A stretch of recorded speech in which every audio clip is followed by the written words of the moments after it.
नमस्कार, मैं हूं मोहित त्रिपाठी और आप देख रहे हैं यूपी सिटी लाइव। वक्त हो चला है उत्तर प्रदेश की 10 बड़ी खबरों का।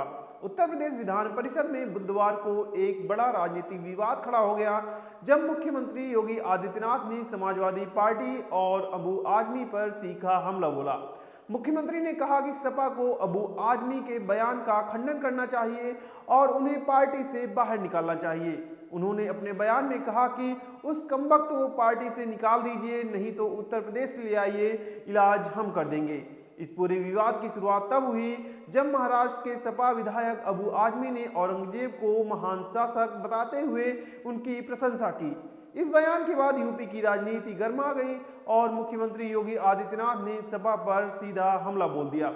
मुख्यमंत्री ने समाजवादी पार्टी पर तंज कसते हुए कहा कि सपा को भारत की सांस्कृतिक विरासत पर गर्व नहीं है। उन्होंने डॉक्टर राम मनोहर लोहिया का हवाला देते हुए कहा कि डॉक्टर लोहिया कहते थे कि भारत की संस्कृति के भगवान राम, कृष्ण और शंकर आधार हैं, लेकिन आज समाजवादी पार्टी डॉक्टर लोहिया के सिद्धांतों से भटक गई है। मुख्यमंत्री ने समाजवादी पार्टी को सीधी चुनौती देते हुए कहा कि अगर हिम्मत है तो उस कमबख्त को पार्टी से बाहर करो, उसे यूपी बुलाओ, हम इलाज कर देंगे। मुख्यमंत्री के इस बयान पर अखिलेश यादव ने भी प्रतिक्रिया दी। उन्होंने सोशल मीडिया प्लेटफॉर्म एक्स पर लिखा कि निलंबन का आधार यदि विचारधारा से प्रभावित होने लगेगा तो अभिव्यक्ति की स्वतंत्रता और परतंत्रता में क्या अंतर रह जाएगा। हमारे विधायक हों या सांसद, उनकी बेखौफ दानिशमंदी बेमिसाल है। अखिलेश यादव ने यह भी कहा कि निलंबन से सच की आवाज को नहीं रोका जा सकता। बढ़ते हैं अगली खबर की तरफ। बहुजन समाज पार्टी के अंदर चल रहा पारिवारिक विवाद अब और गहराता जा रहा है। मायावती अब अपने ही परिवार के खिलाफ कड़े फैसले ले रही हैं। विवाद की शुरुआत तब हुई जब मायावती ने अपने भतीजे आकाश आनंद को बसपा के नेशनल कोऑर्डिनेटर पद से हटा दिया। आकाश के बाद मायावती ने उनके पिता और अपने भाई आनंद कुमार को यह जिम्मेदारी सौंपी, लेकिन आनंद कुमार ने इस पद पर काम करने से साफ इनकार कर दिया, जिससे बसपा में अंदरूनी विवाद और बढ़ गया। बुधवार सुबह मायावती ने एक्स पर 2 पोस्ट किए। उन्होंने कहा कि आनंद कुमार पार्टी में रहेंगे लेकिन नेशनल कोऑर्डिनेटर नहीं होंगे। आनंद कुमार ने इच्छा जताई है कि वे पार्टी के राष्ट्रीय उपाध्यक्ष पर बने रहेंगे, लेकिन नेशनल कोऑर्डिनेटर का पद उनसे वापस लिया जा रहा है। इससे साफ है कि मायावती पार्टी के अंदर किसी भी तरह के पारिवारिक हस्तक्षेप को स्वीकार नहीं कर रही हैं। मायावती ने सिर्फ आनंद कुमार और आकाश आनंद को ही नहीं बल्कि पार्टी के कई अहम पदों पर भी बदलाव किए हैं। अब सहारनपुर के रणधीर बेनीवाल को नेशनल कोऑर्डिनेटर की जिम्मेदारी दी गई है।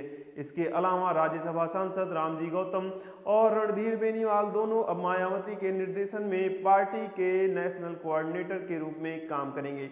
बढ़ते हैं अगली खबर की तरफ। यूपी में अंसल ग्रुप की धोखाधड़ी को लेकर सियासत गर्मा गई है। मुख्यमंत्री योगी आदित्यनाथ ने विधानसभा में समाजवादी पार्टी पर बड़ा हमला बोला है। वहीं अखिलेश यादव ने भी तीखा जवाब दिया है। अंसल ग्रुप पर आरोप है कि उन्होंने लखनऊ में होम बायर्स को ठगा और नियमों को ताक पर रखकर जमीनों का गलत इस्तेमाल किया।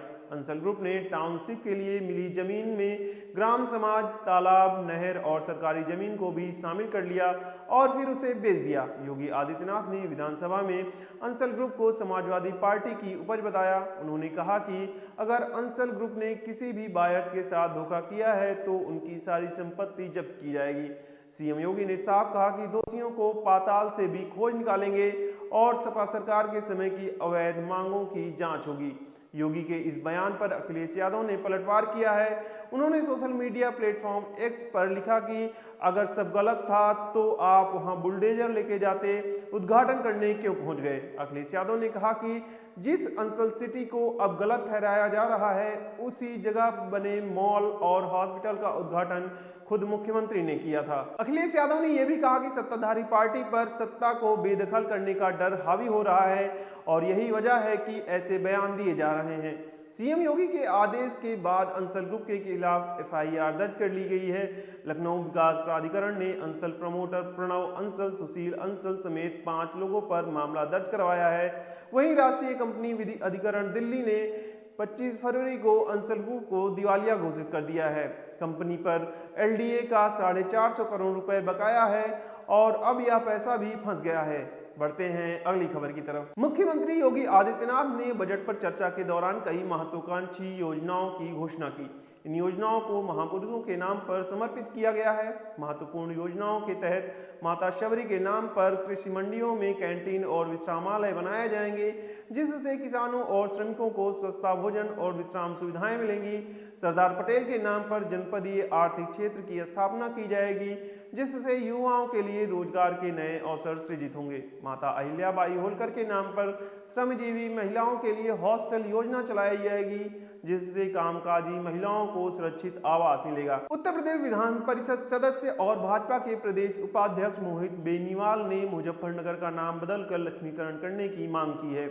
उन्होंने विधान परिषद में कहा कि हमारी परंपराओं के प्रति सम्मान के लिए हमारी भूमि नगरों के नाम भी सभ्यता और परंपरा के अनुरूप होने चाहिए। महाभारत काल से जुड़े मुजफ्फरनगर का नाम बदलकर लक्ष्मी नगर किया जाना चाहिए। मोहित बेनीवाल ने कहा कि यह केवल नाम बदलने का प्रश्न नहीं है, बल्कि हमारे सांस्कृतिक गौरव, सभ्यता के पुनर्जागरण व ऐतिहासिक सत्य की पुनर्स्थापना का संकल्प है।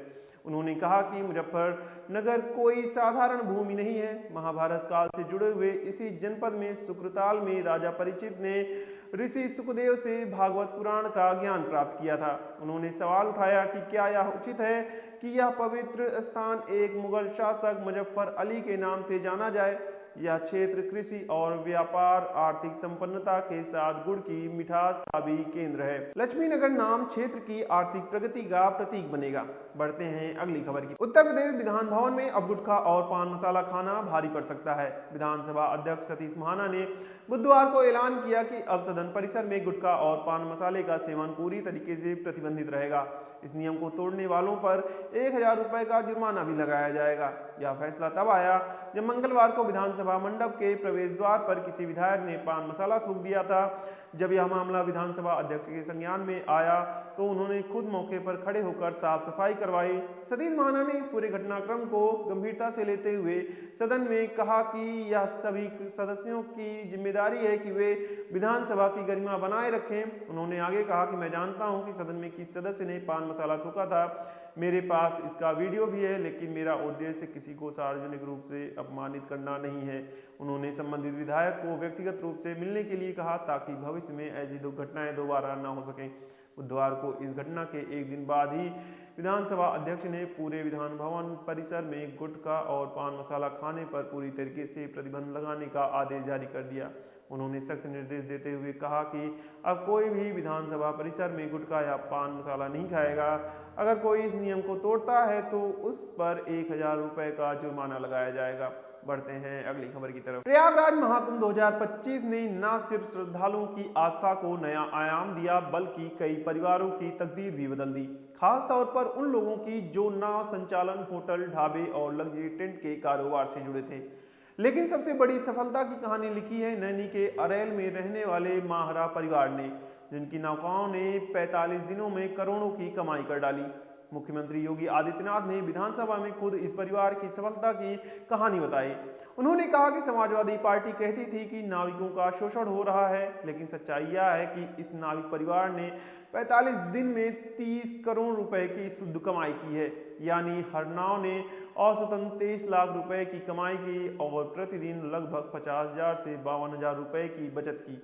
माहरा परिवार का मुख्य व्यवसाय नाव संचालन ही है और इस बार महाकुंभ ने इनके जीवन को बदल कर रख दिया। परिवार के 500 से ज्यादा सदस्य इसी काम में जुटे रहे। 100 से ज्यादा नावों का संचालन कर उन्होंने न सिर्फ खुद की तकदीर बदली, बल्कि इस समाज को भी एक नई पहचान दी।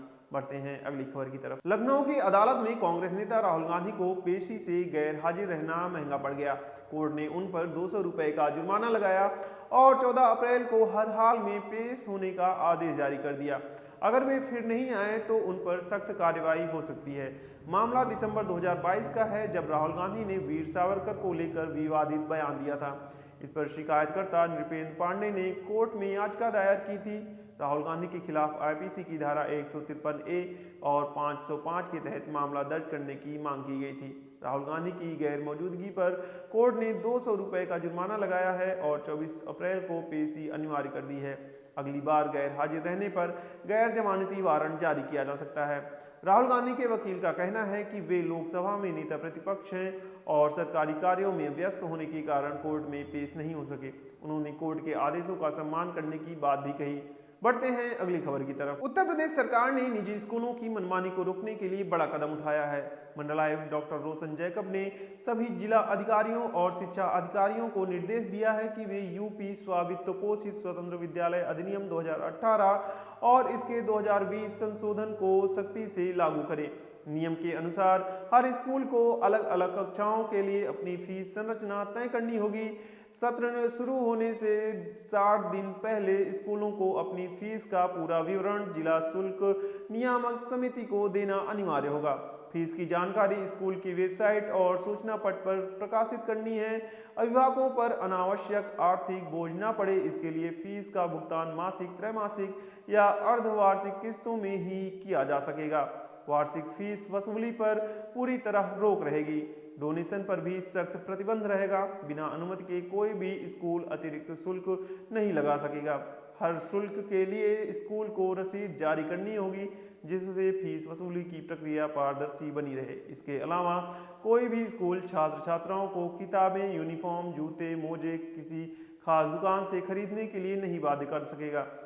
हर साल यूनिफॉर्म बदलने पर रोक रहेगी। बिना अनुमति 5 साल तक स्कूल ड्रेस में बदलाव नहीं होगा। सभी जिलाधिकारियों को आदेश जारी किया गया है कि वे सुनिश्चित करें कि स्कूल इन नियमों का पालन कर रहे हैं या नहीं। इसके लिए 1 हफ्ते के अंदर रिपोर्ट सौंपनी होगी।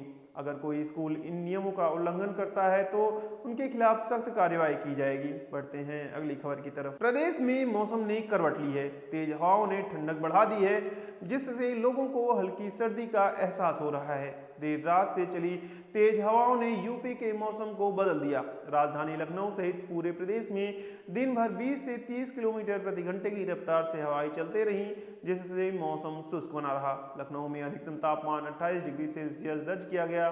दिन भर हवाओं के कारण गर्मी ज़्यादा महसूस नहीं हुई और शाम होते होते ठंडक का एहसास होने लगा। रात के समय भी ठंडी हवाएं चलती रहीं, जिससे लोगों को हल्की सर्दी महसूस हुई। आज भी पूरे प्रदेश में मौसम शुष्क बना रहेगा और सतही हवाएं चलेंगी। हवाओं के कारण सुबह और रात में हल्की ठंड महसूस हो सकती है, लेकिन दिन में धूप खिली रहेगी। तो ये थी आज की 10 बड़ी खबरें। अगर वीडियो पसंद आया हो तो वीडियो को लाइक करें, शेयर करें और यूपी सिटी लाइव को सब्सक्राइब करना ना भूलें। नमस्कार।